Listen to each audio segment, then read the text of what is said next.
నాగార్జున కుటుంబంపై కేటీఆర్పై కొండా సురేఖ చేసిన వ్యాఖ్యలు తీవ్ర దుమారం రేపుతున్నాయి. తాజాగా జూనియర్ ఎన్టీఆర్ కూడా ఈ విషయంపై స్పందించారు. నిరాధార ఆరోపణలు చేస్తే చూస్తూ కూర్చునేది లేదు అంటూ మంత్రి కొండా సురేఖపై ఆగ్రహం వ్యక్తం చేశారు. ఇక వ్యక్తిగత విషయాలను రాజకీయాలకు లాగొద్దు, బాధ్యతాయుతమైన పోస్టులో ఉన్నవారు తప్పకుండా గౌరవాన్ని, గోప్యతను పాటించాలి. సినీ ఇండస్ట్రీ ఇలాంటి నిరాధారమైన స్టేట్మెంట్లు చూస్తూ ఊరుకోదు.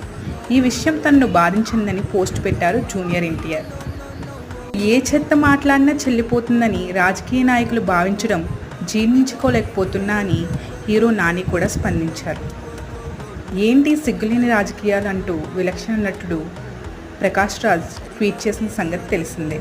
ఒక మంత్రి హీరోయిన్ను కించపరచడం విని షాక్ అయ్యాను.